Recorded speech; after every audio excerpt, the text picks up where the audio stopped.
Sir, I'll let you know when to start, okay? I'll let you know. Okay. Okay.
Yeah, hi, sir. You can start the session.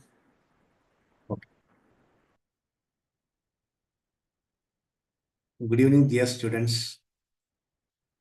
I appreciate your enthusiasm to study biochemistry in deeper.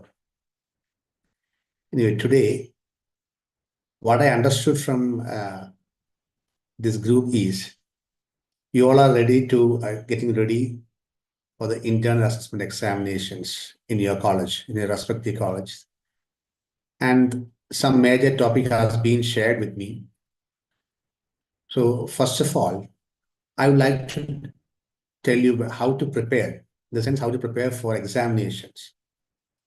See, nowadays, as you know, exams we conduct, you will be writing in the purpose, normal purpose, and that will be provided for the evaluators in the soft copies.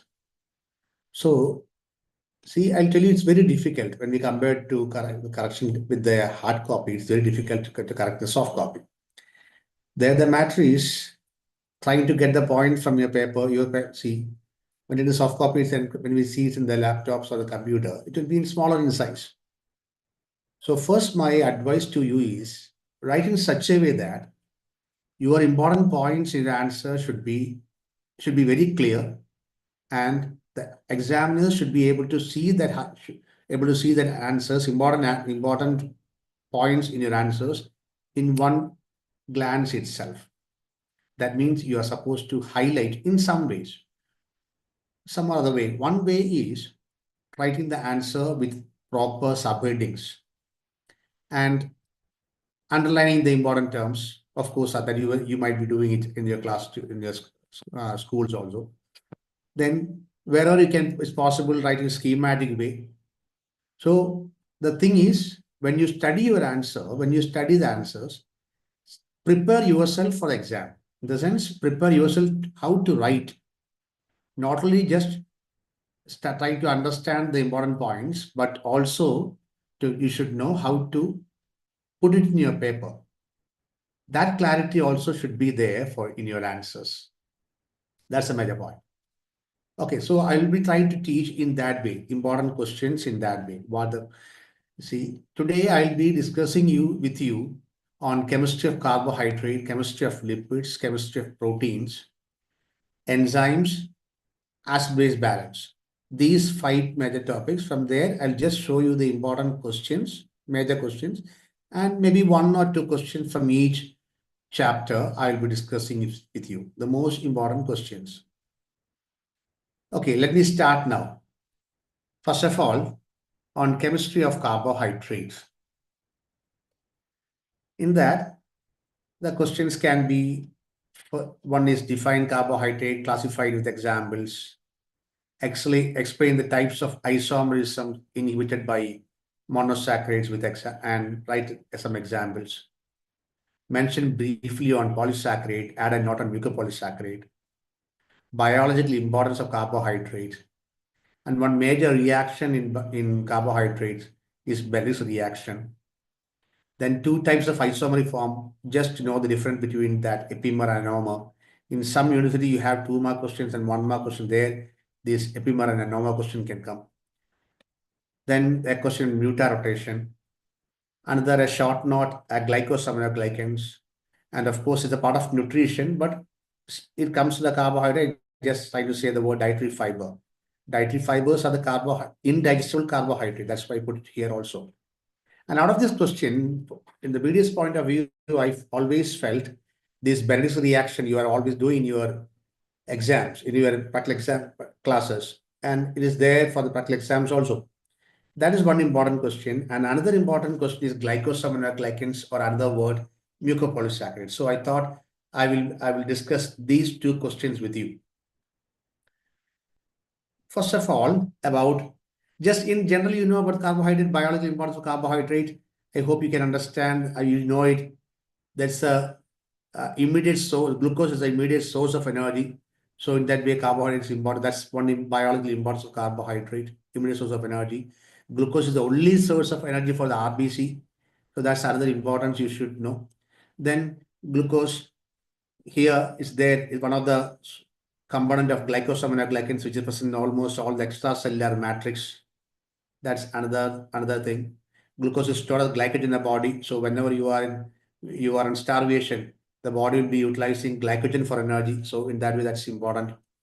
Our blood group antigen, in that one major role is done by the carbohydrate. So that's another biological importance of carbohydrate. Then our nucleotides, when you use the word nucleotides, it's contained nitrogenous base plus sugar plus phosphate. So that's also a part of nucleotides. Our DNA, RNA, as you know, it's made up of nucleotides only. So that's another biological importance of carbohydrate. So we can say a number of simple things can be added up. Anyway, I'm going to the other one, Bendix reaction. So first of all, Bendix reaction.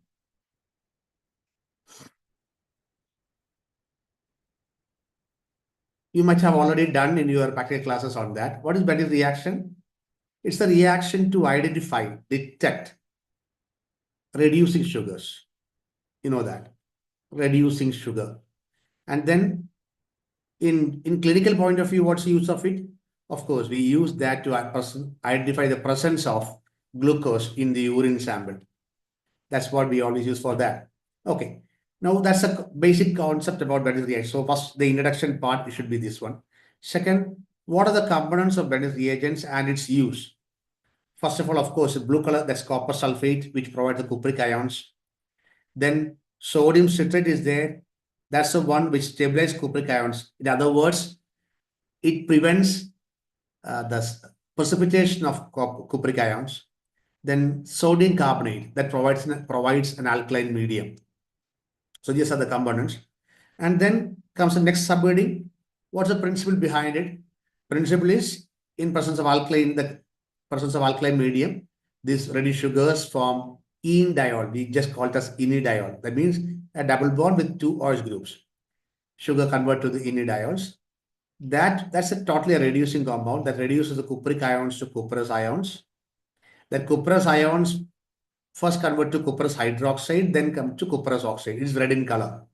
So that's the principle behind it. Okay, then what's the procedure? As you know, you all have done that, no? 5 ml, take 5 ml of sample, Bendix reagent, add 8 drops of urine, or add 8 drops of the sample what is given. Boil it for 1 minute, you get a color like this. If you get a red color, then that means the presence of reducing sugar. Okay, then what's other importance? Of course, this test, Bendix test, is a qualitative test. That means to detect a compound. But at the same time, it's also a semi-quantitative. I hope you understand the difference between qualitative and quantitative. Qualitative test is a test to identify a compound, whether a compound is present or not. But quantitative means to estimate, to measure the compound, estimation. How much is there? Quantity, to identify the quantity. But Bendix test is qualitative, no doubt. At the same time, it is semi-quantitative. Means what? On heating, you get different colors. If it's a green color, that means around 0.5 grams of sugar is present. If it is yellow color, around 1 milligram of 1 gram percentage, approximately around 1 gram percentage of reduced sugar is present. If the resultant color is orange, then between 1 to 1.5 percentage, gram percentage. That's what percentage means, gram percentage of reduced sugar. And if it is red, it will be 2 or more. 2 grams percentage. 2 gram per 100 ml. That's what 2% means or more. So by looking at the resultant color, you can approximately, you can say the measure quantity. So it's also called as semi-quantitative test. And so now you understood that reduced sugar is for to detect, Benedict test is to detect reduced sugar. But now there's some exception. There are some compounds which are not sugars, but which give a positive reaction with Benedict's reagent. So non-carbohydrate that gives Benedict test positive. Ascorbic acid or vitamin C. Hormogenesic acid is a compound produced in the body in tyrosine metabolism. You'll be studying about that compound later. Then certain drugs like penicillin, streptomycin, there are some antibiotics. They can also give the Benedict test positive. So this about Benedict test. So I'm just trying to say, if the Benedict test is a question, how you should answer it. That's what I was trying to say in that matter. Fine. Now going for the next question. One major question from the carbohydrate chemistry is mucopolysaccharide or glycosaminoglycans. See, I'll be trying to explain in this order definitions, structural features, examples with its components, name, specific features and functions of each, and the last, a clinical application of it, mucopolysaccharidosis. So whenever you answer, when hereafter, either in anatomy, physiology, biochemistry, or in dental subjects, whenever you answer, try to write some clinical importance also, clinically applications also. So that's why I added the word mucopolysaccharidosis. Okay, how you define a mucopolysaccharide? Mucopolysaccharide anyway, they are polysaccharides. We have two types of polysaccharide. They are either homogeneous one or heterogeneous. That means same type of subunits or different types of subunits. Okay, so homopolysaccharide and heteropolysaccharide. So this is a heteropolysaccharide. In most of the heteropolysaccharide will be branched, but mucopolysaccharides are unbranched. It's linear. So that's our first answer, first top definition for it. Definition for mucopolysaccharide. It's a long, unbranched heteropolysaccharide made up of two types of derivatives of sugar. One is a sugar with amino group, it's called as amino sugar. One is an oxidized form of sugar called as uronic acid. So two repeating units are there, amino sugars and uronic acid. And they're commonly called as glycosaminoglycans. And what's important, where you see it, mainly this is seen in extracellular matrix around the cell.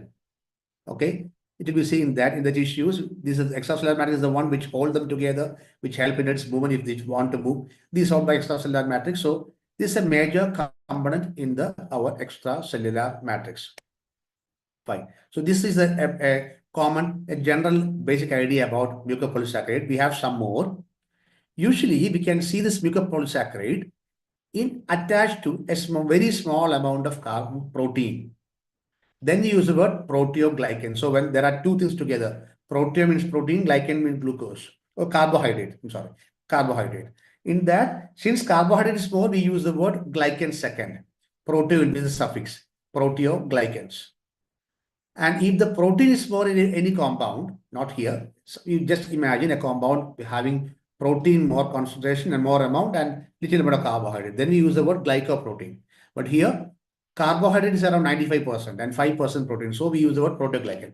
And most of the mucopolysaccharides or glycosaminoglycans are seen as proteoglycans in our body. Okay, and that I'll show one picture, and it will be like a bottle brush. In the center, you can see the green color. That's a protein part to which our linear, unbranched heteropolysaccharide is attached. So it occurs like this. Okay, so this is general information about a glycosaminoglycan. So this will be your first part of the answer, glycosaminoglycan. So here you get a general information about that. Okay, now its structure related to its function. What are some specific features in the structure? See, one important point here is we have acid, right? Uronic acid. That will be attached. Either it will be always existing as some salt form. So there will be some negative charges. Sometimes some sulfate will be added. So again, negative charges. So that means what? It contains some charge groups. And it has a so whenever there's some charges, it can attach to some water. So it will be attaching to water. And understand this way, when it gets compressed, the water will squeezed out like a sponge. When it's soaked with water, and if you compress it, the water goes out. And when the force is released, it will come back to normal volume. Now, based on these things, a lot of water is attached, it will become like a gel. So the first thing, glycosaminoglycans, if you check out in extracellular matrix, it will be like a gel-like matrix or viscous solution. In that way, it can act as a lubricant, shock absorber in your synovial fluid, the fluid that is present in the joints. So whenever the joint moves, so there'll be it act like a lubricant. Second, a lot of negative charges, so there'll be repulsion. So because of which it will be having a slippery constituency. Third, as I said in the beginning, when you compress, the water squeeze out. So there'll be compressibility. So if you think in this way, you're jumping from a wall. At that time, the force on the food will not be transmitted above. Just because why? The synovial fluid, you have that glycosaminoglycan. This force will compress it. Water goes out. That's it. That the force will be stopped there itself, like a shock absorber. That's the importance of it. Compressibility, or another word for in English, resilience. The resilience of the synovial fluid and vitreous humor is because of glycosaminoglycan. So three major features. Since it has a lot of charges and attached to water, it has three major features. One is gel-like matrix, second is slippery constituency, and third is compressibility. Okay. Now we will go to some examples. Here, nothing to teach, explain that you should study the names. One is hyaluronic acid, what you see in your synovial fluid and all mainly. Second one, and it is made up of glucuronic acid and the amino sugar glucosamine, to which acetyl group is attached to that amino group, nitrogen atom. So the word N-acetyl glucosamine. Then second one, chondroitin sulfate. So when I teach you, just try to say by yourself. Along with that, try to say by yourself also, so that it should hear. The best way to study is to say loudly, whenever to familiarize a word. Say loudly so that you can hear, and if you can able to write, it will fine. That means your all the senses will be working.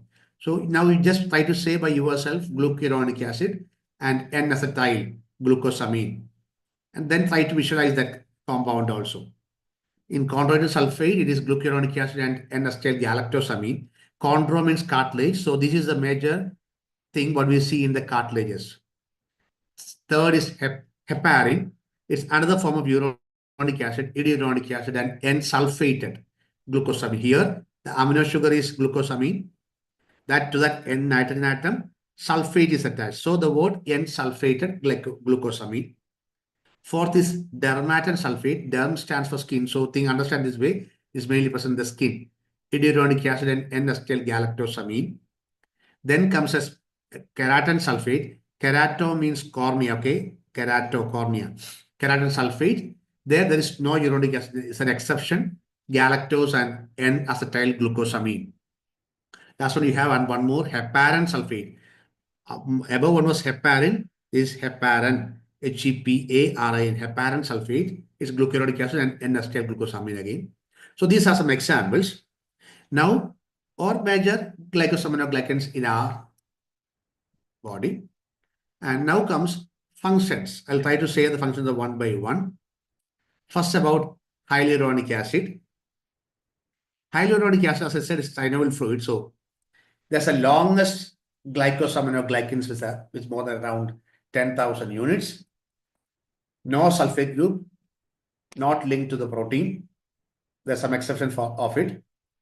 Yeah. Now comes the word. It's present in the connective tissue, synovial fluid. It's also present in the cartilage and vitreous humor. Now listen.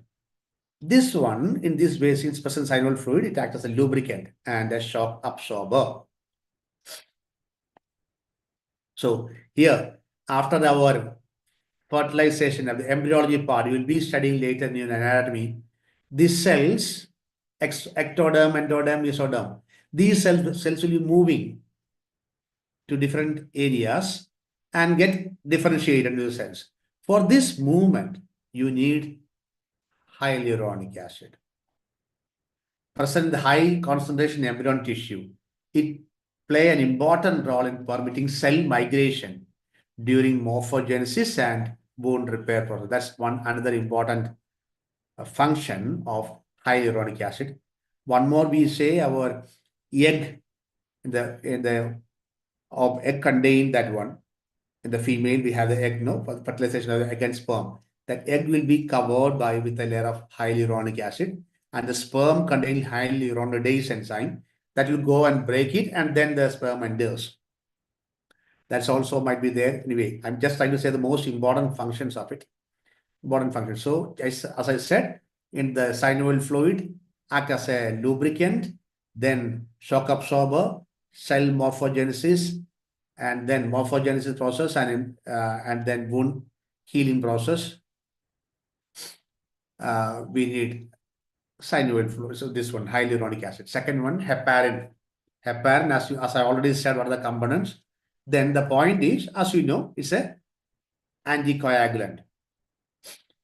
It binds and activates antithrombin, which in turn inactivates thrombin. So thus act as an anticoagulant. Okay. It inactivates thrombin. Also, it helps in the release of an enzyme, lipoprotein lipase. You will be studying about this enzyme in lipoprotein metabolism. Okay, for its release, we need heparin. So second one, heparin. Third, another word, chondroitin sulfate. So this is the most predominant glycosaminoglycan present in our cell, in our body, mainly present in all the cartilage, tendon, bone, skin, and cornea, widely distributed. So compressibility, as I was saying earlier, the word compressibility of the cartilage is because of mainly chondroitin sulfate and hyaluronic acid. HA stands for hyaluronic acid. And it's also present in the site of calcification of the bone, endochondral bone, we say that like that. So that's all about the chondroitin sulfate. Fourth one, dermatan, from the word skin. So it's present in the skin, or not only there, it's also present in our heart valves, blood vessels and heart valves. It contributes to the softness and elasticity of the skin. Please note, softness and elasticity of the skin. And overall shape of the eye is maintained by dermatan sulfate. Next one, keratin, cornea, present in the cornea and cartilage, and that's maintained the corneal transparency. I hope you understood the word transparent. Yeah, the light, it can enter easily. Light can pass through easily. Otherwise, we use the word. If it cannot, we will use the word opaqueness. So just this, I just try to show you in opaqueness, cataract and all. So in this way, if it is less of the cornea, this word keratin sulfate, trying to just say that, trying to maintain the corneal transparency. Okay, so that's major one I said. Now this is about another next subheading, mucopolysaccharidosis. Here you can see a typical features of mucopolysaccharidosis where the lips, nose and all will not have a exact correct shape and all. So this is a typical feature, short statues, skeletal joint deformities, and coarse facial feature in the sense this word, and not specific lining. It's not there like that. So we call like that coarse facial features. And these all happened because of accumulation of mucopolysaccharides. So when anything accumulates in the body, we just add a suffix OSIS. If the acid accumulates, we use the word acidosis. If the alkali accumulates in the body, we use the word alkalosis. Same way, mucopolysaccharide, if it is accumulated in the body, we use the word mucopolysaccharidosis. So next thing, mucopolysaccharidosis, there's an example for it. Fine. I'll just show my first question. What are the components of beryl reagent? You know that there are 3 compounds, you can answer it. And next, one more question. What is the most predominant mucopolysaccharide present in our body? Most predominant. Okay, that's all about mucopolysaccharidosis. And I'm just shifting to next topic, chemistry of lipids. So I try to say 2 questions from the carbohydrate chemistry. One is Bendix reaction. How to write about that, I tried to told you. And then second one is about the mucopolysaccharides. Again, I gave you the subheadings in which you're supposed to answer. Fine. Next comes on the chemistry of lipids. The main questions, define lipids. Of course, you should know the types of, classify lipid types of lipids you should know with examples. And what are the biological importance of lipids? And the two major questions from lipids are, one is essential fatty acid, another one is phospholipid. Okay. Now, in this one, I'll try to say about essential fatty acid. Just before going to that, I try to say the definition of it. See, carbohydrate, we were trying to define it this way. They are, what are carbohydrates? They are polyhydroxy aldehydes of ketone. You might have studied that earlier. I didn't say today. In the chemical way, so that's a chemistry. That means a common chemical structure. Polyhydroxy aldehydes of ketones. Carbohydrate we define like that. That means it can a number of hydroxide group with either an aldehyde group or keto group.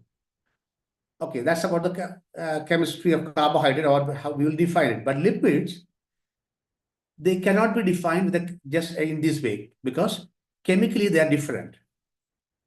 So we say lipids are heterogeneous group of compounds. We'll start from there. Heterogeneous group of compound. But then what's a common thing in that? They are less soluble or insoluble in water, but soluble in organic solvents.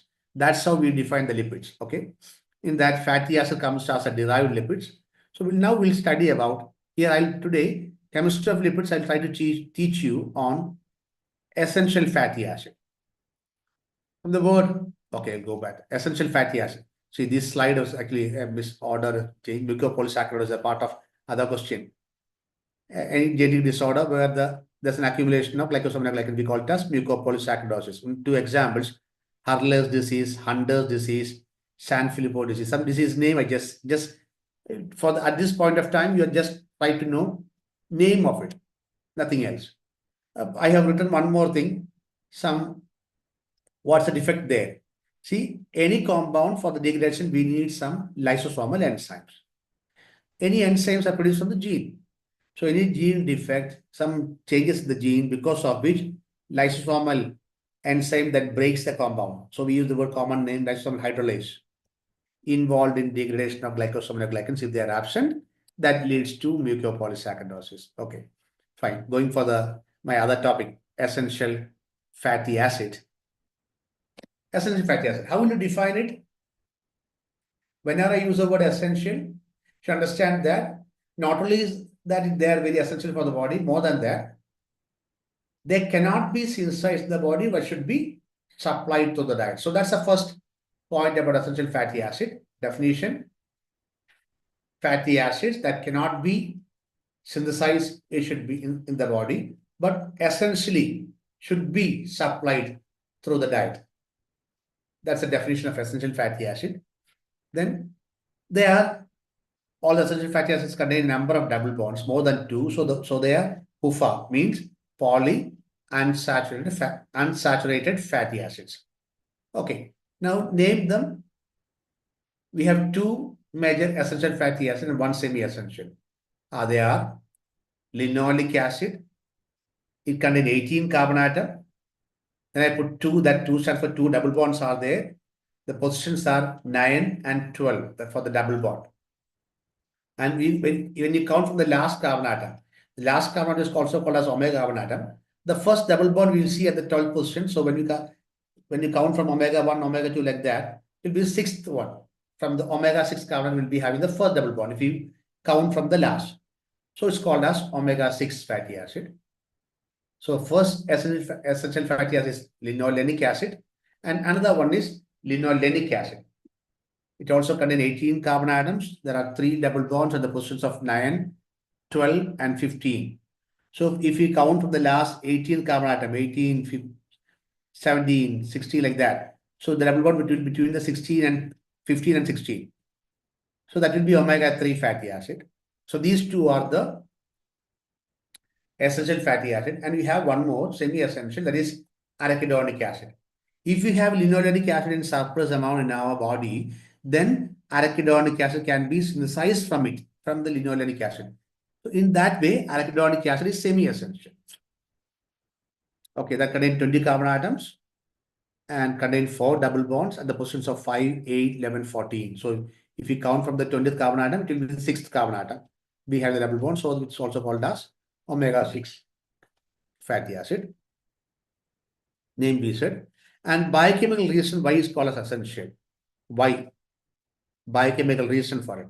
Why? Because body lacks enzyme. Body doesn't have enzyme which can make double bond beyond the 9th. When you count from the first carbon atom, after 9th, it cannot produce a double bond. With our body doesn't have the enzyme that can produce double bond after 9th carbon atom. That's the reason behind it. So the reason is why? Why? Because body lacks enzyme that can produce double bond beyond the 9th carbon atom. And last, what are the sources of it? Vegetable oil, fish oil are the sources of essential fatty acids. So this is the basic thing. I try to say some important subheadings. Next, you should know the functions of it. Just before that, I'll show you the picture also about representation about that. You are not supposed to study about it, but this is about our linolenic acid, which contains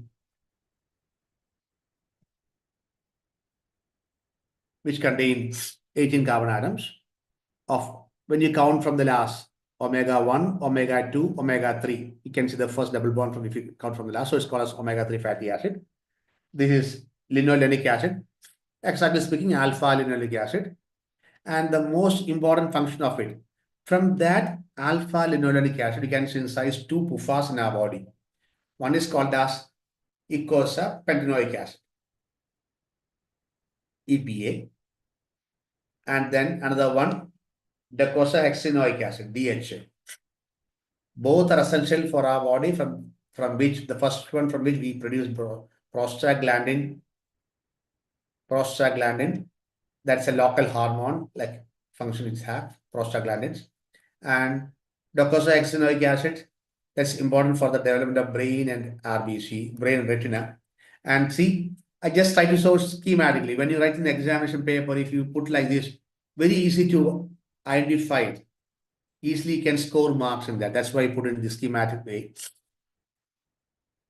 Okay, now we'll just go to, I'll say the functions and I will number it and mention it. Okay, just try to say 2 important PUFAs produced from linolenic acids, eicosapentaenoic acid and docosahexaenoic acid. Okay, I'll come to the point now. Functions totally. First, as you know, any cell membrane made up of a phospholipid bilayer. In that phospholipid, it contains PUFA. So in that way, it's a component of biological membrane. That's the first function. Second, see, it can help in the transport of cholesterol from tissues to liver, towards liver. Then only it can be excreted.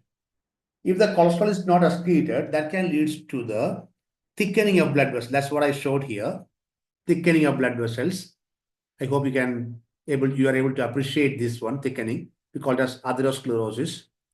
And so we can say cholesterol, since it helps in the transport towards liver and excretion of cholesterol, it prevents accumulation of cholesterol. In other words, it prevents atherosclerosis. Okay, that's what you should know.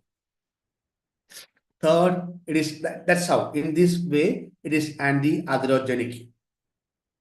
Then it's also the phospholipid, this one PUFA, help in the transport of fat. Fat means triglyceride, okay? From liver to tissue. From liver to tissues. So prevents accumulation of fat in liver. So that means, in other words, prevents fatty liver. And last one, precursor of, as I said earlier, precursor of EPA and DHA. So these are the major functions of essential fatty acid. Then comes its deficiency manifestation, clinical importance, deficiency manifestations. If it is absent, if we are not providing to the food, what happens is sometimes then we can see in this way, the skin, you can see some projections, horny projections in that. We call it as phrynoderma or toddy skin. Sometimes on the skin, you can see it this way. We call it as acrodermatitis. And RBCs, you can see some spikes, acanthocytosis. So altogether, so I'm just trying to put that together. Deficiency manifestations. Anyway, two things we already know. We said prevents, it help in the PUFA, help in the excretion of cholesterol. So if the PUFA is absent, cholesterol will not be excreted, it will accumulate. So hypercholesterolemia. Hyper means increased. Cholesterol, emia blood, increased amount of cholesterol in blood, and more chance of MI. And I said second one, I said prevents that help in the transport of fat from liver, prevents fatty liver. So PUFA deficiency leads to fatty liver. So that's easily can say that two ones. And just I showed this picture, taut skin or phrenoderma, acanthocytosis, and then hypercholesterolemia, fatty liver, and poor wound healing. That's also the part. So these are some deficiency manifestations of essential fatty acid. In some universities, they will ask the questions as PUFA, just PUFA. So polyunsaturated fatty acid. So you are actually indirectly you are asked to write about essential fatty acid. So think it that way and write the answers on that. Okay, going to the next topic, chemistry of proteins. The major topics in the chemistry part, one is the structural organization of protein with example. In that itself, I have given the primary separately, primary structure of protein, secondary structure of protein. That can be asked separately as a separate short notes. Classification of amino acid. More than that, like essential fatty acid, here we have essential amino acids. Then biologically important peptides. Then some questions on denaturations or what are the methods by which proteins are precipitated in the body. So these are some questions on the chemistry of protein. Of course, again, classification of proteins also can be asked. Some major questions. In this one, I'm just essential amino acids is an important question, no doubt. We have totally 20 essential amino acids we identified. 21st also is there, cellulose 16. Out of the 20, 8 are essential, 2 are semi-essential. Again, the definition is same. Essential amino acid, the amino acid that cannot be synthesized in the body, that should be supplied through the diet. Okay, that's the definition for essential amino acid. And and and then write the names of essential amino acids, write up the semi-essential, and then any protein, then how will you write other points related to proteins, the essential amino acids? Any protein that contain all the essential amino acid is called as complete protein. Our egg albumin, egg white, egg albumin is a complete protein. Milk contain casein, that's also complete protein. And if any protein sources that lacks one essential amino acid is called as incomplete protein. And any protein source that lacks more than one essential amino acid is called as poor protein. That's what you're supposed to write. And then write one more thing. If a person is depending upon incomplete protein and or poor protein as its food protein sources, then what happened? The weight gain will not be there. If in the growing area, growing period, then the growth will not be as good as that of normal ones. Then that means what? Because of that absence of one essential amino acid, your weight gain is limited. Your weight gain your growth is limited. So the essential amino acid that is absent in the poor protein or incomplete protein is called as limiting amino acid. Limiting. So these all points you can write about essential amino acid. So write the definition, write about the complete protein, incomplete protein, and poor protein, and then write about the limiting amino acids. Say write the examples also. Okay. And important this one, I will try to teach you today from this topic. I'll try to explain, I'll try to discuss about the primary structure and secondary structure of protein. Protein structure, as you know, is very complicated. Anatomy, when you study, of body, we study it as head and neck, abdomen and thorax, upper limb and lower limb. In that, you will study osteology separately. In differently it goes, embryology separately. So why? Because body structure is very complicated, very difficult to explain on that. So we study part by part. The same way, because of the structural complexity, we just try to explain the protein structure at 4 levels: primary structure, secondary, tertiary, and quaternary. So we'll try to understand some points about primary structure and secondary structure. Okay. So structural, how the protein is organized, they're explained at 4 levels: primary, secondary, tertiary, and quaternary. Because of its complexity, the structural organization of a protein is explained at 4 levels. What do you mean by primary structure? What do you know about that? So this is a very complex structure, actually about a hemoglobin, 2 alpha and 2 globin chain. All together are there. There will be some interaction between them. Then altogether we use the word quaternary. If you study about structure about just one subunit, in 3 dimensional study about one subunit, one alpha or beta, we use the word, we use the word, this one, tertiary structure. And in that, locally how it looks like, that's called a secondary. And in that part, what are the amino acids present and in which order they are arranged? That's called as primary structure. So what is primary? Hope from the picture you're able to understand. In a protein, how many amino acids are there? In which order? In which order it is arranged? Sequence. In which sequence it is arranged? That is explained in the primary structure. So that's about primary structure. Definition. Primary structure defines the number and sequence of amino acid in a protein. Okay, so if you say about insulin, how many amino acids are there? We have 2 chains. We have A and B chain. One contains 30, the other one 21. So that's all about. And in which order? What are the amino acids present? And in which order they are arranged? Okay, and it also says about all the covalent bonds. So primary structure is maintained by covalent bonds, okay? And the major covalent bonds are peptide bonds and disulfide bonds. Fine. So it explains about the covalent bonds present in a primary structure, in a protein. And the main covalent bond in a protein is peptide bond. You know about peptide bond. We'll say some about points about. We said, express about the covalent bonds. Major covalent bond is peptide bond. So what is a peptide bond? Peptide bond means a bond formed between, in an amino acid, we have a COH group, carboxylic acid, as COH group. We have an amino group. When carboxyl group of one amino acid links with an amino group of another amino acid, that forms a peptide bond. Okay? So what is peptide bond? It's a covalent bond which can connect to amino acid, no doubt. How?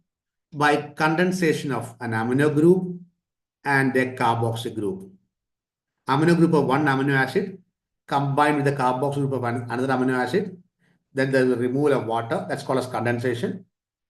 So in that way, if a bond is formed, that's called as a peptide bond. It's a bond. Peptide bond is a bond formed between amino group of one amino acid and a carboxylic group of another.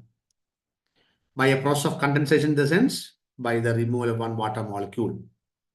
And what's the importance of it? Even though it's look like a single bond, it's not single. It has a partial double bond character. So it's rigid. It's planar. It has very importance in later. If you study the protein structure, if you go deeper, you'll understand. The structure of a peptide chain depends on that. Because the rotation is not possible. Okay, so peptide bond is, that's what meant by rigid. Peptide bond is rigid, planar, and partial double bond character. It has, so you know, whenever there's a double bond, there'll be cis form or trans form. And this exists in, as I said, it's a partial double bond character. So it has a generally exists in the trans form. and this peptide bond is polar. So what happened? It can involve in some hydrogen bond, non-covalent bond formation also. That will come to later. Anyway, so these are some features of the peptide bond. Now, we said what do you mean by primer structure? What is primer structure? What it defines? How many amino acids are there and which order it is arranged. Number and sequence of amino acids in a protein or a polypeptide chain is explained by primer structure. And they are maintained by, primer structure is maintained by, that means amino acids are linked by peptide bond. I said, try to say that. So it's maintained mainly by covalent bonds. Covalent bond, you know that its electron share is very strong bonds, okay? Fine. So if an example, if you say insulin is an example. So when we say about insulin, it has two chains are there, two polypeptide chains are there. One is A chain, other one is B chain. No need to by heart all the things, just to show you, just to make you understand. So here, the first amino acid is glycine, A chain, the first is our glycine, then comes isoleucine, valine, glutamic acid, glutamine. So it goes like that. Up to 21 is asparagine. So number, there are 21 amino acids and which order they are arranged. That's called as primary. Second, same way, B chain contain 30 amino acids and in which order they are arranged. And the main bonds between them are peptide bonds. More than that, on the seventh amino acid cysteine, that links the seventh of cysteine, the B chain also. That's a disulfide bond. Again, 20th and 19th disulfide bond. In the intra chain between 6th and 11th, these are covalent bonds. So these are explained by the primary structure. That explanation will also be there in the primary structure. Then that's an example for it. Now, what are the importance of it? Now we said hemoglobin contain 141 amino acid, beta chain contain 147 amino acid. So these all things we say in the primary structure. Now, what is the importance of primary structure? Within one example, I'll tell you. We know that hemoglobin contains 2 alpha chain and 2 beta chain. Alpha chain contains 141 amino acid, beta chain contains 146. So totally 141 into 2, 240, 282, 146 into 2, 292. That means amino acids are that. So 282 plus 292, around 574 amino acids are there. But if one amino acid, beta chain 6th position, glutamic acid, if it is replaced by valine, what will happen? You know it. You have studied in +2 classes. The normal RBCs will become sickle shaped. See, a change in one amino acid, change in the structure of the total cell and function also. So now tell me what's the function of a primal structure or importance of primal structure? Primal structure determines the structure and function of a protein, of a polypeptide chain. Clear? Determine the biological function of protein. And the primal structure says, okay, what should be secondary, what should be tertiary, like that. It determines high level of organization. And last, it's made up of non-covalent bonds. So just on heating or some chemicals will not be able to break it. It is not changed or altered during denaturation process. So this is significant importance of primary structure. So that much about the primary structure. I try to say what is primary structure, how it is maintained, and we try to explain the main covalent bond is peptide, what is all of its features. And then I showed 2 examples that try to say the significance of it. This is how you're supposed to write. Okay? Definition maintained by covalent bonds and say about peptide bonds. Say then 2 examples of it. Say the significance of it. So that's about the primary structure. So primary structure, now I hope you understood very clear. In any protein or a polypeptide chain, how many amino acids are there and in which order they are arranged to form a polypeptide chain. That is called as primary structure and is maintained by covalent bonds. Okay, I know it's very difficult topic. So here I thought of going for the second also, a secondary structure. Secondary structure also can be a short note for you. Going for it. See, this is a globin chain, our alpha globin chain of hemoglobin. So you can see when you say check one area, you can see some spiral structure. Some area, if you check, you can see some zigzags. Zigzags you can see. Some area you can see some see in this way, some beat bend like that. So locally, secondary structure means a peptide change locally in one area, how it looks like. Or what are the common structures you can see here in alpha stage around 7 in the alpha globin chain of hemoglobin can see 7 helical structures. Okay, so that's a major one. So the major recurring structure in a polymer chain. Other word, locally, how it look like. So when it makes a structure, think about the primary structure. What happened here? A helical structure.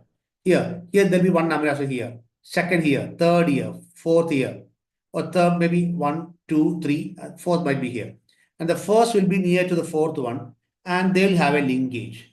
They form a non-covalent bond. That's why it become a spiral structure, because the first amino acid will be having a link with the fourth. Make it stable by a non-covalent hydrogen bonds. So second structure explains the non-covalent bond existing between nearby amino acids. So I said 3 typical features about or ideas about primary structure. So primary structure in similar word, locally how it look like, local configuration, that means conformation, that means shape, local shape. And then what are the recurrent shape what we see here? Here we can see the helical structure. Third, it also explains, then we said covalent bond, here the non-covalent bonds between the amino acids which are nearby. So we'll say now, second structure, in one area how it look like, local conformation of any part of polymer chain is explained by, that's what the second structure says. Other words, as I said, the recurring structural pattern or common regular folding pattern formed by stable arrangement of amino acid molecule. So that's the second point, second idea about second structure. Third, again, as I said, the first and the fourth will be having some linkage, interaction, non-covalent bonds. Interaction between amino acids which are nearby in a linear sequence. First and the fourth is linear, right? Linear sequence. So they are nearby also. Interaction between them. So these are 3 major ideas about the second structure. And you can say second structure is maintained by non-covalent bonds. Not by covalent bond, but by non-covalent, like hydrogen bonds, hydrophobic interactions, ionic interactions, van der Waals force, 4 major types of non-covalent bonds. I will show it later. So first, what is about secondary structure that we said? Locally, not totally, locally. Tertiary structure, again, I'll just try to say now itself. Tertiary means totally, in 3-dimensionally, one polymer chain, how it look like. That's called as tertiary. This is local conformation, that's whole. Totally how it look like. Okay. And the most predominant structure, recurrent structures, regular folding patterns, what we observe is helical structure, alpha helical structure, and beta sheets. There I use the plural, please note beta sheets. I'll come to that. Okay, first about alpha helix. That's the most common. See, it's spiral structure. There'll be some hydrogen bond between them. Spiral structure, tightly packed because of, when you coil any compound, it will be condensed, tightly packed. No, a very long our thread. When we just coil round maybe so on any object, we just helically it forms, coiled it, the coil, then it will be condensed, right? It will be kept together. So in this way, because of this structure, this coiling, spiral structure, it will be tightly packed coil structure. That's we can say in that way, where amino acids, peptide chain is there in the central axis, and the side chains will be extending outwards. That's a definition about alpha helix. Tightly packed coil structure, spiral structure with amino acid side chain extending outwards. This is what I meant. Side chains are, if you see from above a spiral structure, these are all the R stands for the side chains of amino acid that will be extending outwards. And we'll say now some points. It's a spiral structure, tightly packed That means around 3.6 amino acid per turn. And when you check one place, you can see only one helical structure, one coiled polypeptide backbone. And as I said earlier, they are maintained by in the chain itself, between in the chain itself, we can see hydrogen bonds. So intra-chain hydrogen bonds, and they will be parallel. If you think about an axis, this intra-chain hydrogen bonds will be parallel to it. That's what I meant here. Maintained by intra-chain hydrogen bonds. Hydrogen bonds are parallel to the polypeptide backbone. Most of the protein present in our hair, nail is one of the things is keratin. That contain a lot of helical structures. 80% of hemoglobin contain helical structure. Around 8 segments are there in the alpha helix and the alpha globin chain. Okay, so these are some points about alpha helix. I said first I try to say some definitions, then 5 major just points. It has a spiral structure, it's tightly packed.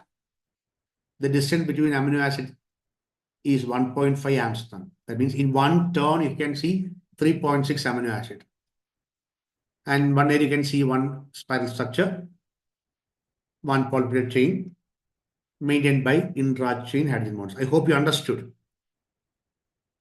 And then second one, we'll just compare with the other one. The second one was beta pleated sheet. So it will be having zigzag. It's like a pleats, what you see in your dresses and dolls. Zigzag, it goes like that. Okay. And normally, wherever I have beta pleat, you can see more than one peptide chain there. Either two peptide chain there or one peptide itself again anti-parallel will be there. I'll just show in this way.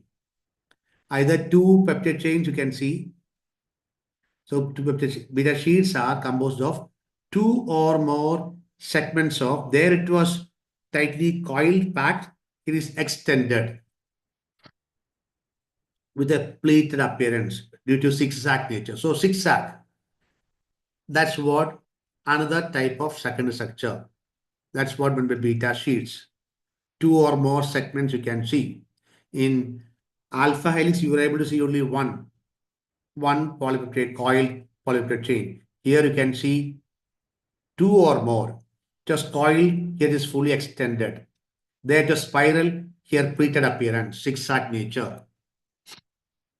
So either it is two different or one itself going back. So you can see here. This chain again make a U-turn and be the part of it. Okay. So appear as pleated sheets, zigzag in nature. They're fully extended. Scientifically, we are proving it. Distance between amino acids is 3.5 angstrom. It was 1.5 angstrom in the distance between two amino acids in a coiled chain. In alpha helix, it was 1.5. Here it is 3.5. And beta sheets are composed, as I said, in alpha helix, it was one polypeptide chain. Here composed of two or more polypeptide chain. There you're able to see only intra-chain. Here it can be interchain or intra-chain. See, between them.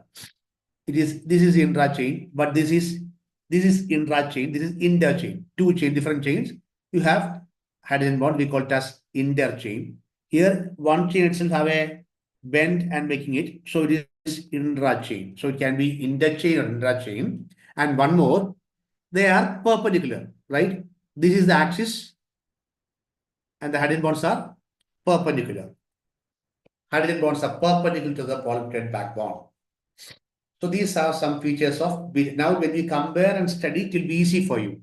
Alpha helix is spherical, coiled.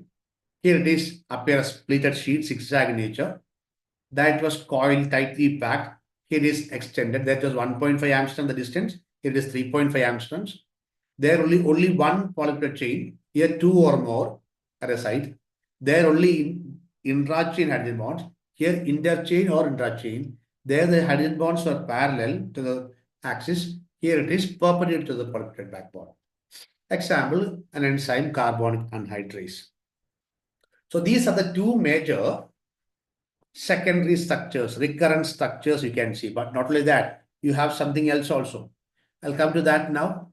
See, in some, you can see a helical structure, then through a bend, bind to another one. Maybe it might be a this one, beta plates.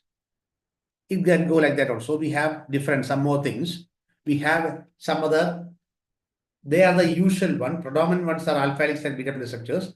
Unusual ones or not predominant. Bends, turns, and loops. Short segment of amino acid that join the two units of regular second structure. A structure that joins an alpha helix and beta plate structures or two beta plate structures that we call it as beta bends or turns or loops. Two words, bends and loops. First one, beta bends or beta turns, a structure that reverses the direction of molecular chain.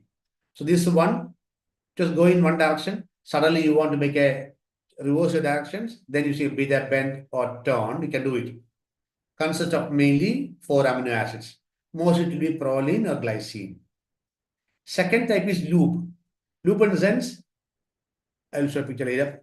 Region that contain amino acid beyond the minimum number necessary to connect two adjacent secondary structures. That's it.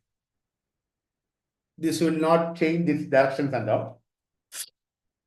So these are the two other types of secondary structure, beta bends or beta turn and loop.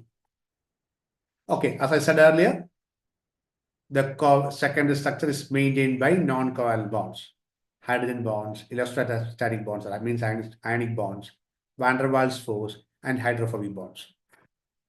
That's about the secondary structure. So I said, try to explain what do you mean by a secondary structure.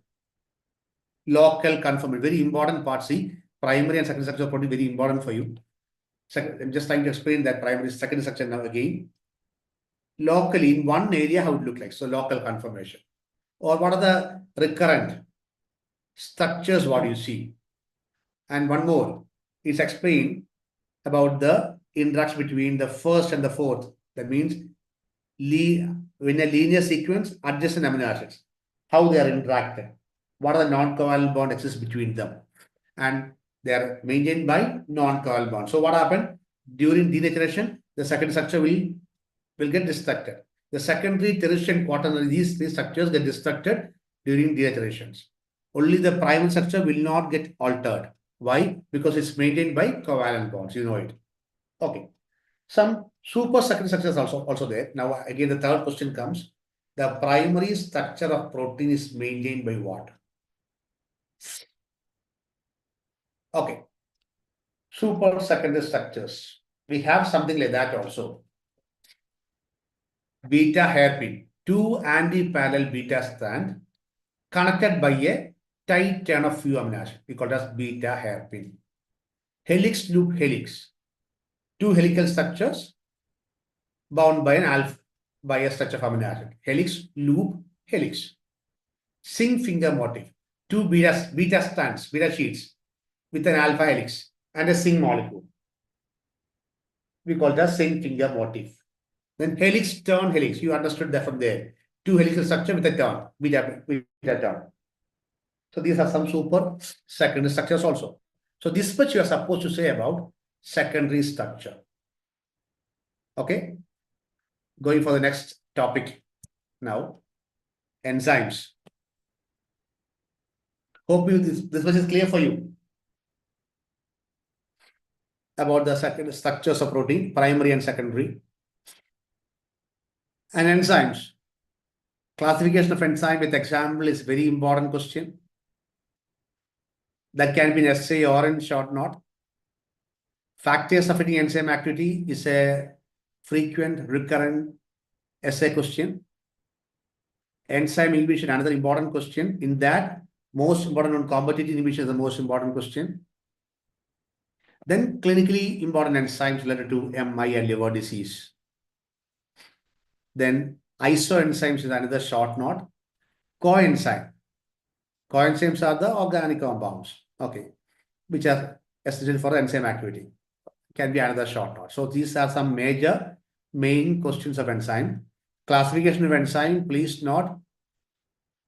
As I said, I see in up to last year, we were having, in the books, it was given only 6 groups, 6 classes. Class 1 is oxidoreductase, class 2 transferase, class 3 hydrolase, class 4 lyase, class 5 isomerase, class 6 ligase, ligase or ligase. Now here we have 7th also. It's called as translocase. Please note. And always, whenever you write class 1, it should be oxidoreductase. So study with the term othylyl, OTHLYIL, othylyl T. So that O stands for oxidoreductase T. In the same order, you are supposed to know and study, supposed to write also. So whenever you write enzyme classification 1, you can't write transferase. It should be oxidoreductase. That's also there. So study classification that way, classification of enzyme with some examples. And then each topic in that, I always see the most recurring question, a short note is competitive inhibition. So I'll just go for that. What is enzyme inhibition? What are enzymes? As you know, enzymes are biocatalysts that can enhance the rate of reaction in the life, in the body, in the cell. So biocatalyst. And so that will be activating, that will be catalyzing, that will be increasing the rate of reaction. And any compound that try to inhibit, that try to reduce the enzyme activity, we call it as inhibitor. And that process we call it as enzyme inhibition. In that, one of the major inhibition, type of inhibition is competitive inhibition. See, this is an enzyme. The yellow colored part is an enzyme. And that's the site where the green color is a substrate, where the enzyme, where the substrate binds. So enzyme is bigger than the substrate, okay? And the area where substrate bind, we call it as active site. Clear? So enzyme, the compound on which enzyme act, we call it as substrate. And the substrate binding site, we call it as active site. That which you understood. Now, in competitive inhibition, what happens is that inhibitor is also having a structural similarity with the substrate. So both will compete each other. That's what? There's a competition between the substrate and the inhibitor to bind at the active site. That's the importance. Please note, enzymes are bigger, substrate is smaller one. Substrate binds at a site called as active site. In competitive inhibition, the inhibitor is structurally similar to the substrate and compete with substrate to bind at the active site. That's the point. That's the first and the foremost point. One example, you might have studied in your +2 class onwards on a reaction, the TCA cycle, succinate to fumarate. That succinate to fumarate, that is inhibited by a compound called malonate. Enzyme is succinate dehydrogenase. So this malonate is structurally similar to succinate. It will compete to succinate and bind to the active site of succinate dehydrogenase, so that the reaction will not occur. Okay. This is malonate. This is succinate. There is only a small CH2. That's only different there. Because of which, structurally similar, they'll compete with succinate to bind to the succinate dehydrogenase. Fine. So here, inhibitor is a structural analog of substrate, competes with the normal substrate molecule. Each word is important, okay? Structural analog, compete to bind at the active site. Usually, enzyme will combine with substrate and form enzyme substrate complex, and then it convert to enzyme and product. That's a normal reaction. Here, what happens? Inhibitor instead of substrate will go and bind and form enzyme inhibitor complex. That's it. Over. Okay. So the reaction will not take place. And how can you overcome it? If you increase the amount of substrate, the combination will be between substrate and inhibitor to bind at the active site. If there is more substrate, more chance of substrate to bind at the active site. In that way, this reaction becomes reversible. Okay. Now we'll try to say the main features of competitive division. One, I'll just start from beginning onwards. There's a combination. to bind at the active site. So both are features, combination, binding to active site. Because in other types of inhibition, the inhibitor will be binding to enzyme to other site, not to the active site. So it should be very specific here. You should say specifically. Hope you understood. In non-competitive and all, the inhibitor will be binding to a site other than the active site. So here you should say very specifically, it binds to the active site. Here in competitive inhibition, the inhibitor try to bind at the active site itself. So both point, combination to bind at the active site. Okay, next. I showed the example, sorry. They are structural analog, I said. For the combination, it should be a structural analog. We said it. Third, this inhibition is reversible.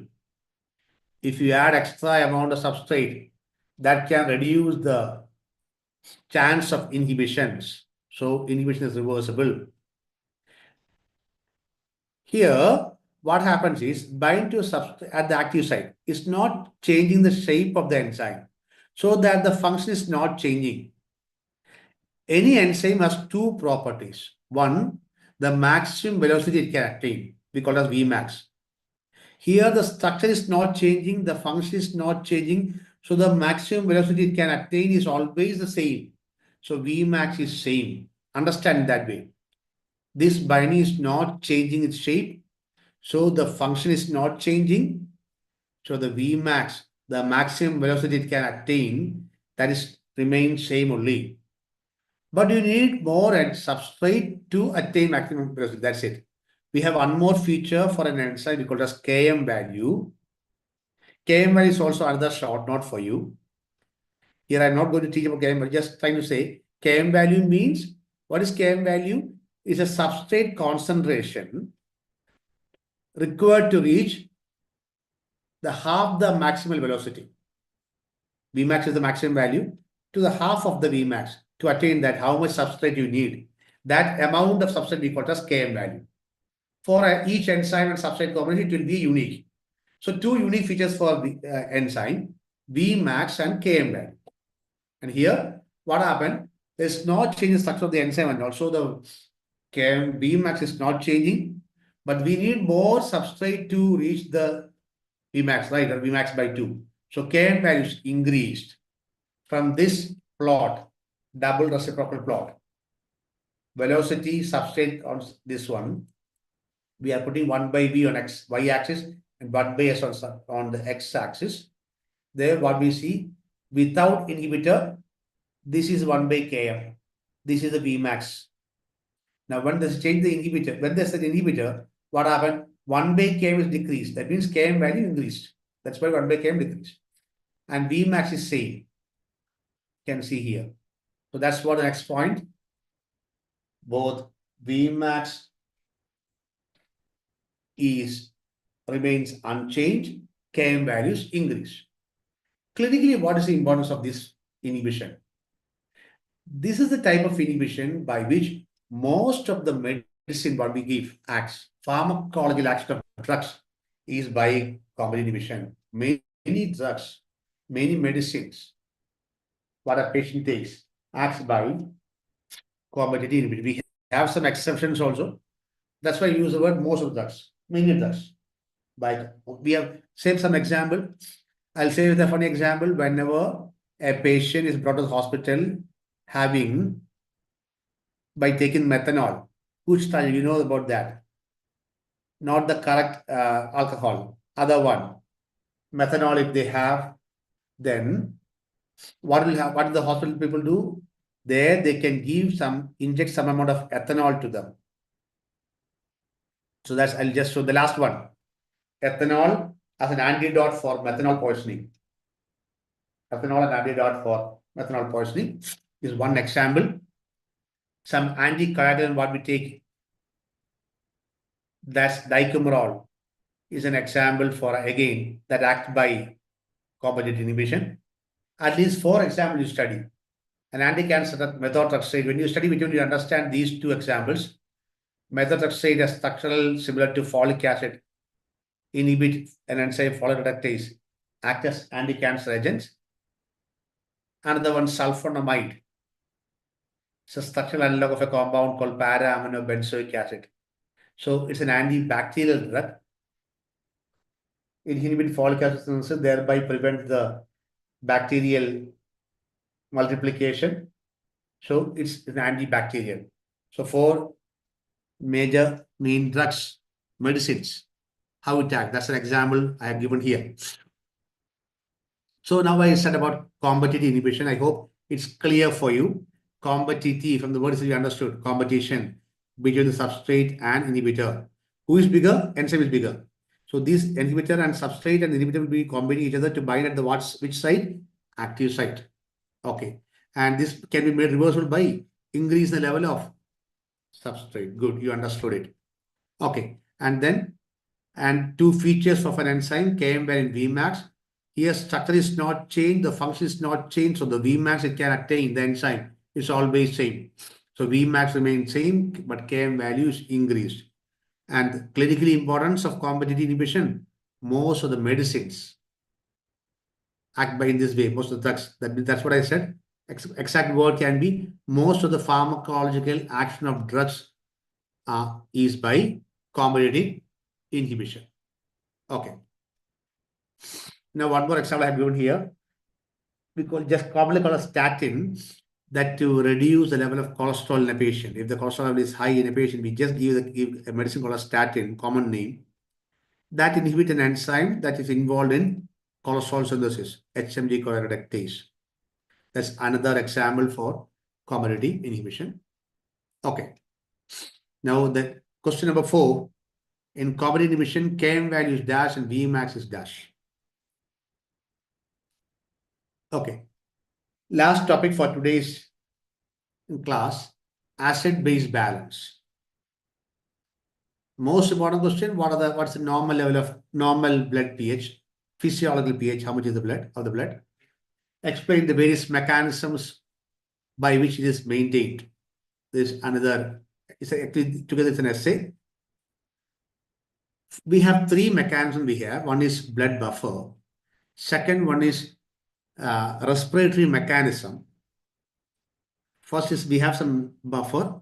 You know about the buffer. Buffer is a solution that resists the change in the pH. In the blood, we have some buffers. That's the first method by which, the first line of defense against any change in the pH. Second is the respiratory mechanism. Third is the renal mechanism. How the kidney, the renal mechanism to maintain pH, that's also another important question. Then, as I said, because of some disorder, if the acid accumulates, we use the word acidosis. I said in the beginning of the class, OSIS, OSIS, we use to say about the accumulation of some compound. Acidosis, alkalosis. So say about some acidosis alkalosis conditions. And in that you have a type of acidosis called as metabolic acidosis. Okay. So these are some short note that can be asked. First is an important essay. This renal regulation itself also can be a short essay for you in that. Now, and first you should know the normal values. What's the blood pH? Physiological pH? pH, no? Related pH, we have few values. Everywhere we have a common numeric, we call it 4. Here, pH is 7.4. If you say a range, 7.35 to 7.45. Don't forget, 7 is the pH of the water, but slightly alkaline, 7.4. 4 is, as I said, 4 is important. Whenever you study the pH, acid-base balance, remember the numeric 4. Okay, then the major acid produced in the body is carbon dioxide plus water for carbonic acid. So, level of carbon dioxide, PCO2, partial pressure of carbon dioxide. Again, that 40. There also 4 comes 40 millimeters of mercury. If you say a range, this 7.35 and 45, 35 to 45. Hope it's clear and easy to study. Just remove the 7 from the pH, 7.35 to 45 PCO2. And another major buffer in the blood is bicarbonate. So how much amount of bicarbonate is there in the blood? That's also another should know. Bi stands for bi, another bi means 2. And 4 is a general one, common one. 24. Bicarbonate value is 24 milliequivalents or millimoles per liter. Range is 22 to 26. Please try to study in this way. Acid-base balance, pH value. So there always a common, this thing is 4, 7.4, PCO2 40, bicarbonate bi is 2 and 4, 24. Okay. I'll try to explain the renal regulation of pH. What's the kidney's function? You might not have studied anyway. I don't know whether you studied or not. Kidney have a major function to excrete the acid from the body. Please note, excretion of acid. And also, it helps in the reabsorption of bicarbonate. So, somehow, try to make the urine acidic. That means what? Try to excrete acid from the body. This is the see, I said we have 3 mechanisms. One is acid blood buffer, then the other one is respiratory mechanism, third is renal mechanism. This is the renal mechanism is a major mechanism. Third line of defense, it's a long term. And this is the only mechanism where H plus ions are excreted. Buffers will try to neutralize the H plus. That means neutralize the acid. But even then acid is there. But respiratory mechanism try to remove the carbon dioxide. But here, this is the only mechanism where H plus ions are excreted, okay? That's the important thing. Now I'll try to explain renal regulation with 4 diagrams. First, some points. Major role in regulating the pH of the extracellular fluid. That means the plasma. Excess H plus ion can be eliminated from the body by renal route. Around 60 to 80. So we wrote commonly 70 milliequivalents.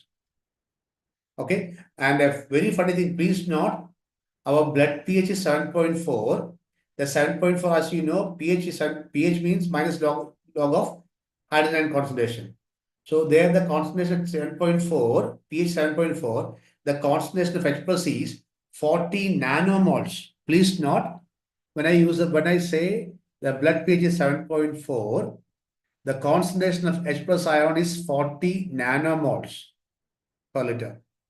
But in the body, nanoequivalents, okay, or nanomoles, both are sides. Here in body, but around 70 milliequivalent, that means around 1,000 times more is produced and that should be eliminated. pH of the extracellular fluid is 7.4, which is equivalent to 40 nanomoles, nanoequivalents or nanomoles. Here it is millimoles, 70 milliequivalents or 70 millimoles. Both are right here. Normal amount of urine, normal pH of the normal urine is around 6. That means what? What is kidney doing? Our plasma that's coming to for the filtration is 7.4. But the filtrate formed after that, then the urine becomes 6. That means what? We are acidifying the urine. So the function of the kidney in acid-base balance is the excretion of acid or acidification of urine. That's the first thing. That's how we set here. That's what we set here. Elimination of acid. Okay. And in that portion, to acidification of urine takes place in 2 ways. Not either. One, H plus ions are excreted. Second, what bases are present in the urine? That when the filtrate, that will be reabsorbed. Generate and reabsorb the bicarbonate to maintain the alkaline reserves. That's another way by which it acidifies the urine. Clear for you?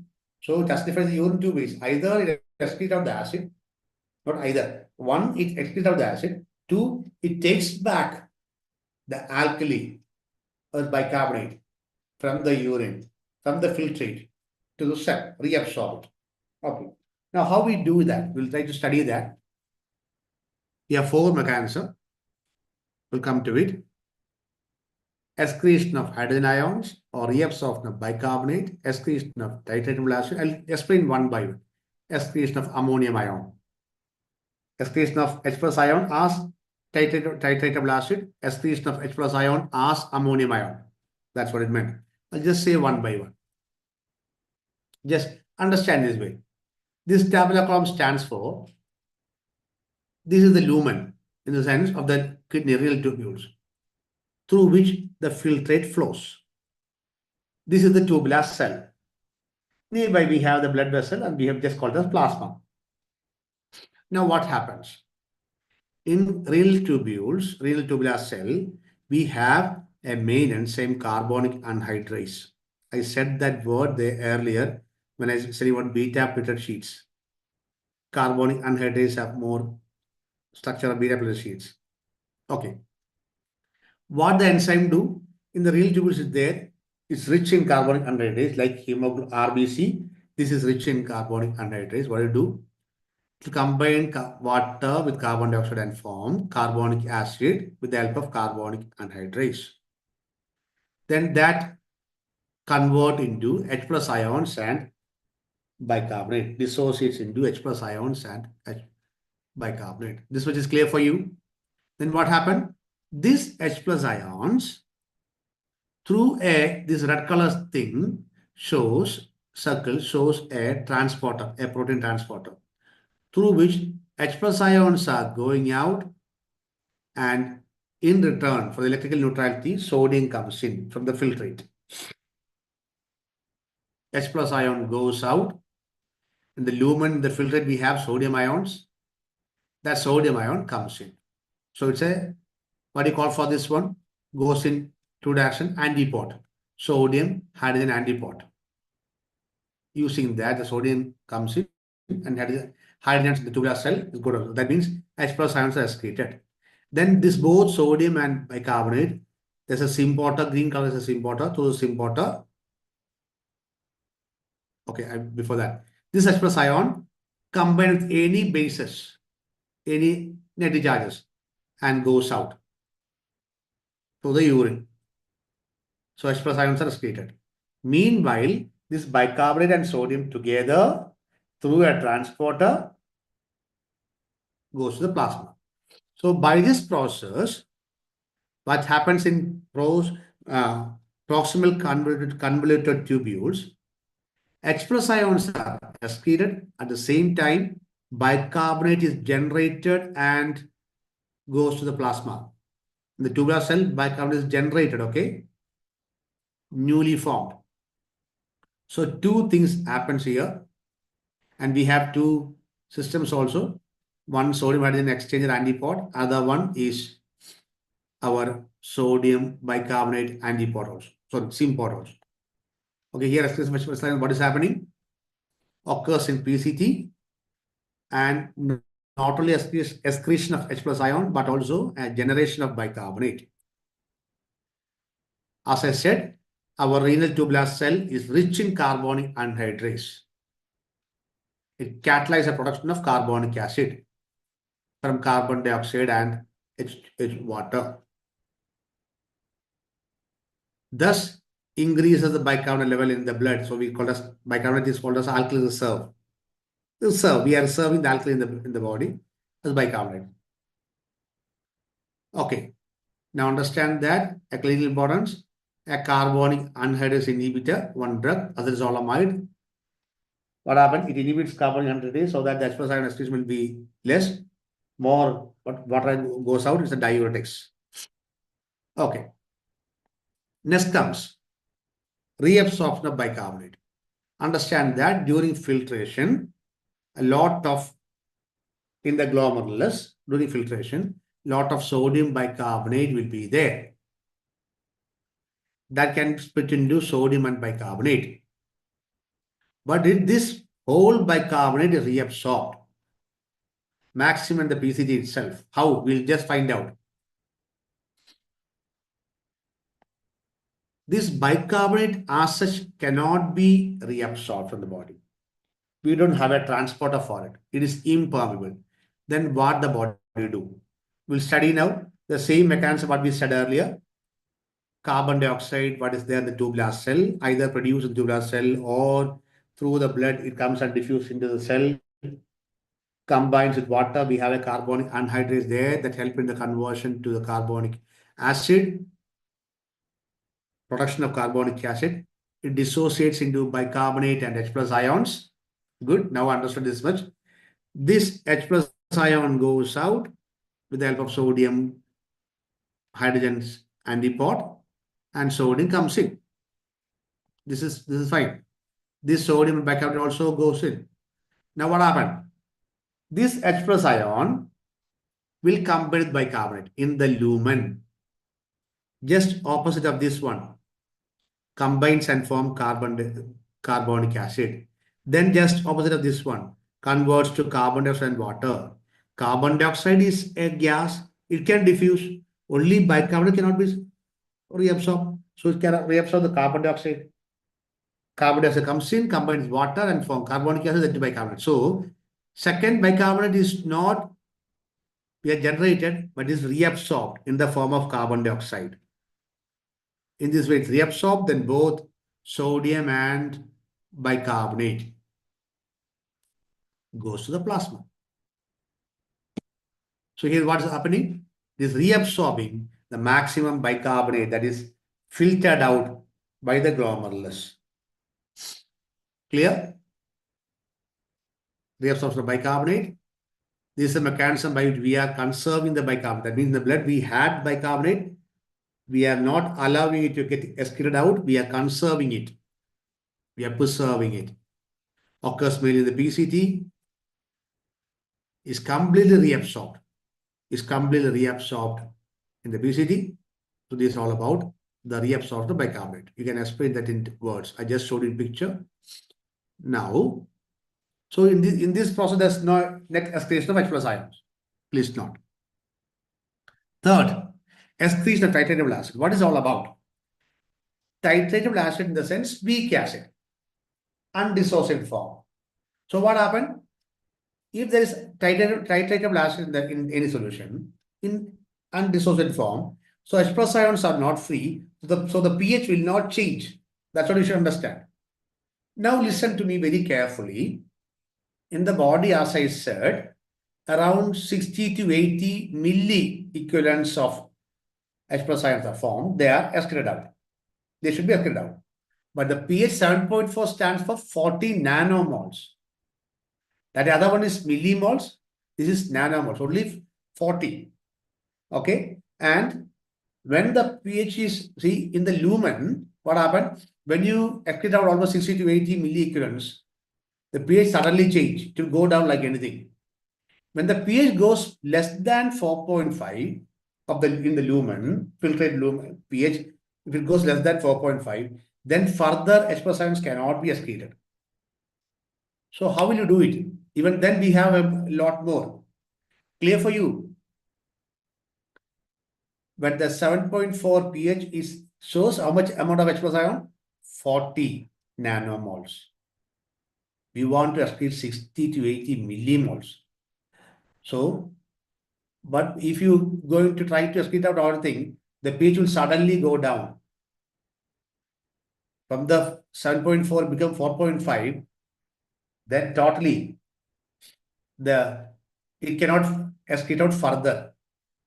But we have a lot more to excrete out. For that, what we do? Just see now. Sorry. Here, in your lumen, that means in the filtrate, like sodium carbonate, you have another buffers, disodium hydrogen phosphate. It's actually a part of buffer.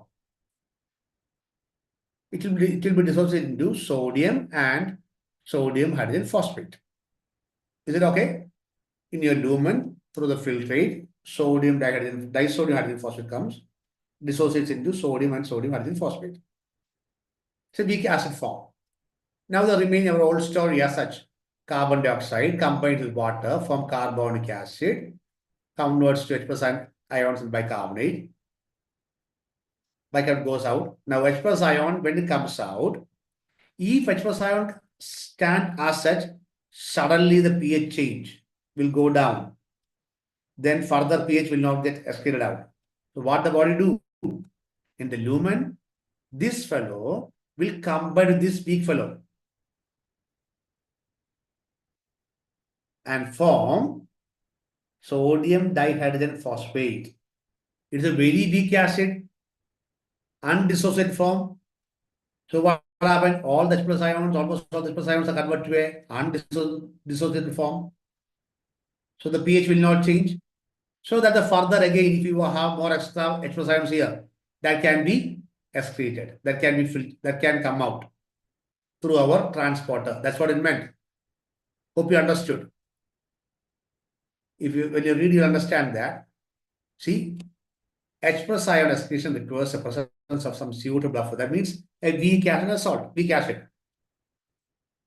Minimum pH of the urine can be 4.5, which means 4.5, the H plus ion concentration is only 0.03 milliequivalents.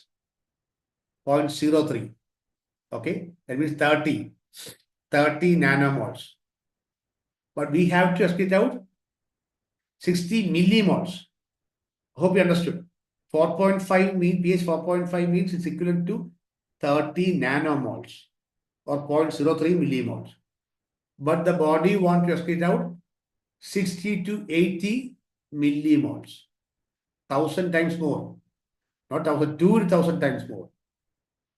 So, what happened? If the pH becomes 4.5, that means when you excrete out around 30 nanomoles itself, a high concentration gradient will be built and which prevents further excretion. So, but you want to excrete out around 60 to 80. So you need that what all H plus ion goes out, buffer with disodium hydrogen phosphate, convert to sodium hydrogen phosphate. Sodium dihydrogen phosphate. So that the pH will not change. This is the importance of titratable acid. When I use the word titratable acid, that's what you should understand. To excrete out the maximum amount of H plus ion, what all H plus ions already excreted should be buffered so that the concentration gradient, high concentration gradient will not be formed. This is done using our disodium hydrogen phosphate and convert itself into sodium dihydrogen phosphate, a weak acid. Hope it's clear. So around 40% of the non-volatile acid produced in our body is excreted in this form. Normally, around 40% is done in this form. Now, last one. Excretion of H plus ions as ammonium ion. You have found more. Try to excrete out on 40%. Now 60% more is there. And that some will be excreted as such itself. Some more are there. Now think about a matter. Whenever a protein in our body breaks, convert to amino acid will release out the ammonia. Amino group is released as ammonia. This ammonia is neurotoxic. Our glutamic acid will combine with it and form glutamine. This happens in our body because ammonia is toxic. Both glutamic acid and glutamine are amino acids only. Ammonia will be taken up by the glutamic acid, converted to glutamine. In the liver or in the kidney, this glutamine will be converted back to glutamic acid and release out the ammonia. So in this way, because we have the enzyme glutaminase in both liver and in renal cells, renal tubular cells. In this way, our renal tubular cells get ammonia. Understand that much. Now listen to this one. The remaining whole story, let it be there. You know it about that. H plus ion, so much I have already explained that. H plus ion goes out and sodium comes in. That also I said. This sodium bicarbonate goes. Now listen. Glutamine on its breakdown produce ammonium ion that comes out. This ammonium ion, please understand that this ammonium ion combines with H plus ion and form this ammonia combines with H plus ions and form ammonia. So what happened? H plus ions are now converted to another form. Ammonium ion, ammonium hydroxide, clears down. So the pH of the in the filtrate in the lumen will not change. So by excreting out this H plus ions as ammonium, again, what is happening? The pH of the filtrate will not change. That's what it meant.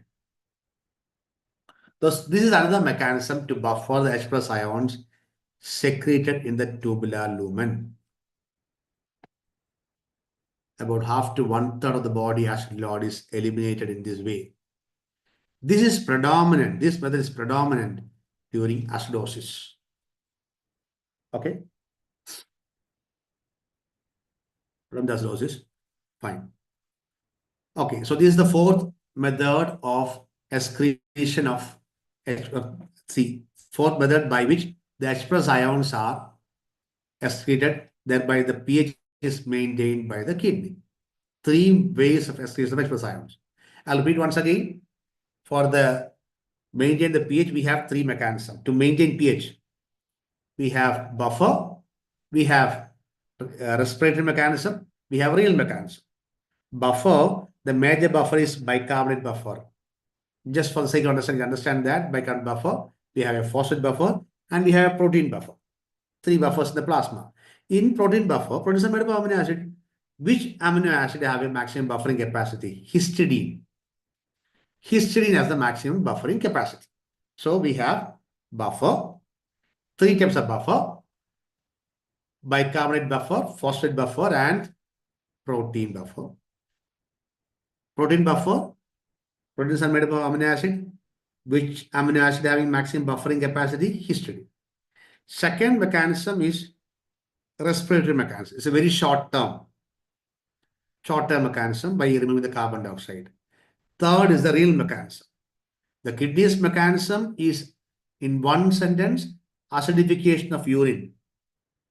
How acidification? Either by excreting out the H plus ions and by excreting out H plus ions and by reabsorbing bicarbonate.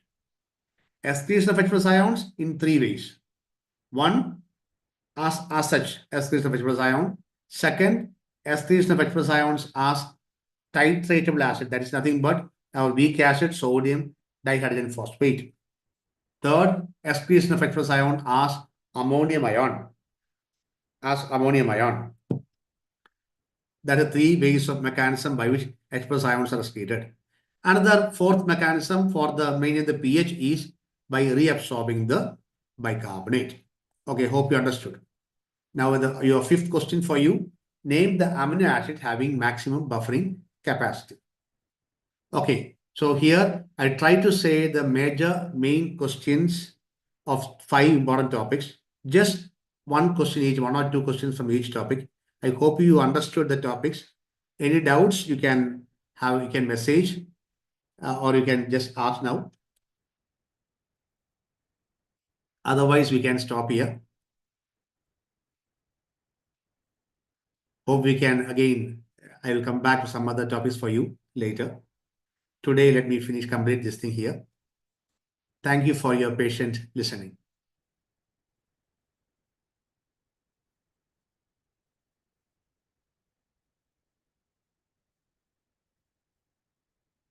Thank you.